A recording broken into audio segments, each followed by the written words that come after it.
ప్రెస్లో మాట్లాడిన అంశాలనే ఇందులో కూడా లేఖ రాసిండ్రు. ఈ లేఖ అంటే ఎంత బాధ్యత లేని వ్యక్తి, బాలకృష్ణ సినిమాలు, జూనియర్ ఎన్టీఆర్ సినిమాలతో ప్రభావితమై రాజకీయ నాయకుడైతే ఎట్లుంటాడు అనడానికి రేవంత్ రెడ్డి ఈ లేఖ నిదర్శనం. ఇది దాదాపు 1000 కోట్ల అంటే 15,000 కోట్ల రూపాయల అప్పు తెలంగాణ ప్రజల మీద రుద్దుతున్నటువంటి ఒక state government take over project. ఇది రోజు 5 లక్షల మంది ప్రజలు ప్రయాణించేటువంటి ఒక ప్రతిష్టాత్మకమైనటువంటి ఒక ప్రామాణికత కలిగినటువంటి ఒక most important vital transport project ఇది, ట్రాన్స్పోర్ట్ ప్రాజెక్ట్ ఇది. దీని మీద తెలంగాణ భవిష్యత్తు, హైదరాబాద్ భవిష్యత్తు, హైదరాబాద్కు పెట్టుబడుల భవిష్యత్తుకు సంబంధించినటువంటిది. చిన్నపిల్లగాలు లేఖలు రాసుకున్నట్టు, లవ్ లెటర్లు రాసినట్టు రాసిండేది. I don't understand mister Revanth Reddy, who is your advisers? ఎవరయ్యా నీ అడ్వైజర్లు?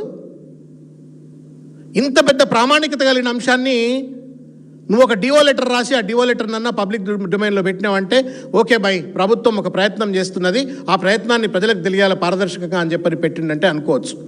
ఇదో ప్రైవేట్ లెటర్ రాసినట్టుగా డియర్ శ్రీ కిషన్ రెడ్డి గారు అని చెప్పని లేఖ అంతా రాసినారు. ఈ లేఖలో ఉన్నటువంటి ఒక లెక్కల ముక్కలను, ఈ లెక్కల తప్పులను నేను బయటికి చెప్పే ముందు నేను మీకు కొన్ని విషయాలు తీసుకొచ్చే ప్రయత్నం చేస్తాను.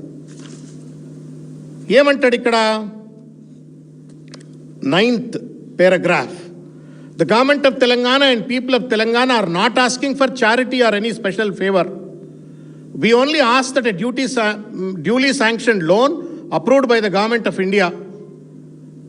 As a senior union minister from Telangana, you occupy a unique position and I need not remind you of your responsibility to ensure sanctioned loan is disbursed అని చెప్పని లేఖ రాస్తాడు. మళ్ళీ ఏమంటాడు 12వ పారాగ్రాఫ్లో, కేర్ఫుల్గా వినండి అన్న, ఇది బాలకృష్ణ జూనియర్ ఎన్టీఆర్ ఉట్టిగానే అనలే ఈ మాట, ఇది చూసి అంటున్నాను నేను. If you need any clarification regarding the take over of transaction, అంటే ఎల్ఎన్టీ నుండి రేవంత్ రెడ్డి టేక్ ఓవర్ చేసిన ట్రాన్సాక్షన్ పైన నీకేమైనా క్లారిఫికేషన్ కావాలంటే ద సైన్డ్ అగ్రిమెంట్, సంతకం చేసిన అగ్రిమెంట్ కానీ, లేదు ప్రపోజ్డ్ ఫేజ్ 2 ఈయన ఫ్యూచర్ సిటీకి కట్టుకుంటా అన్నటువంటి ఒక ఫేజ్ 2 కానీ ఎక్స్పాన్షన్ కానీ, I would be available to meet you personally, వ్యక్తిగతంగా నీకు కలవడానికి నేను సిద్ధంగా ఉన్నా, along with officers concerned at any place and time. Balakrishna కొడతాడు చూసినరా, ఏదో సినిమా డైలాగ్ ఉంటుంది అన్న, నాకు సమరసింహారెడ్డి అనుకుంటా కదా, ప్లేస్ నువ్వే చెప్పు, ఏదో టైం నువ్వే చెప్పు, నేను ఎక్కడికంటే అక్కడికి వస్తా అన్నట్టు లేఖ రాసిండు.